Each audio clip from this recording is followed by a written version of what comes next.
બનાસકાંઠાની સગીરાને 3 વર્ષ બાદ મળ્યો ન્યાય। થરાદના એક ગામની સગીરા સાથે સુરતના યુવકે ફેસબુકથી મિત્રતા બાંધી દુષ્કર્મ ગુજાર્યો। પોલીસ ફરિયાદ થતાં કોર્ટે 20 વર્ષની સજાનો હુકમ ફરમાવ્યો। થરાદ પંથકના એક ગામની સગીરા ઉપર સુરતના એક યુવકે ફેસબુકના માધ્યમથી મિત્રતા કેળવી અને તેની ઉપર દુષ્કર્મ ગુજાર્યાની થરાદ પોલીસ સ્ટેશનમાં જાન્યુઆરી 2022માં ફરિયાદ નોંધાઈ હતી, જેમાં 3 વર્ષના સમય બાદ થરાદની સેશન કોર્ટે પોક્સો કલમ હેઠળ ચુકાદો આપ્યો હતો, જેમાં સેશન કોર્ટના મેજિસ્ટ્રેટ RM શર્માએ આરોપી યુવકને 20 વર્ષની જેલ, 25,000 રૂપિયા દંડ અને ભોગ બનનાર યુવતીને 7 લાખ રૂપિયા વળતર આપવાનો ચુકાદો જાહેર કર્યો હતો।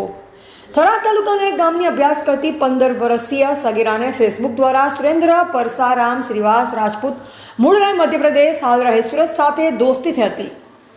ત્યારે આરોપી સુરેન્દ્ર એક દિવસ સગીરાને મળવા તેના ગામ આવ્યો અને સગીરાને એક રાયડાના ખેતરમાં લઈ જઈ તેની સાથે દુષ્કર્મ આચર્યું। આ અંગેની જાણ સગીરાએ તેના માતા પિતાને કરી, જેથી માતા પિતા દ્વારા પોલીસ મથકે ફરિયાદ નોંધાવાઈ, જે અંગે કેસ કોર્ટમાં ચાલી જતા સરકારી વકીલ RD જોશીની દલીલોને જજે માન્ય રાખી અને આરોપી સુરેન્દ્ર શ્રીવાસને 20 વર્ષની સજા અને 25,000નો દંડ ફટકાર્યો, તેમજ દુષ્કર્મનો ભોગ બનનાર સગીરાને રૂપિયા 7 લાખ ચૂકવવાનો હુકમ કરાયો છે।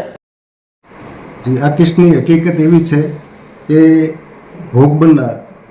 અને આરોપી સુરેન્દ્ર પરસારામ ધોબી એ સુરત રહેતો હતો અને બંને જણ વચ્ચે ફેસબુકના માધ્યમથી હાલના સાંપ્રત ઘટનાઓ જે મોબાઈલની જે બને છે એ અનુસાર એ બંને જણા મિત્રો થયા તેવી હકીકત કાગળ ઉપરથી ફલિત થતી હતી અને એ અનુસંધાને એ મિત્રને મળવા માટે થરાદ તાલુકાના એક ગામમાં આવેલ અને ત્યાં ભોગ બનનાર ઉપર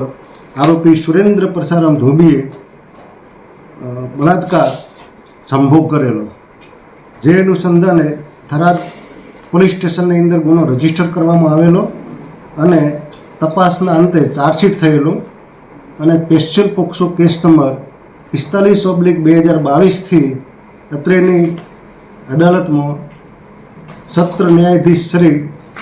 RM શર્મા સાહેબે આજરોજ આરોપીને પોક્સોની સેક્શનો મુજબ તકસીરવાર ઠેરવી 20 વર્ષની સખત કેદની સજા અને 25,000 રૂપિયાનો દંડ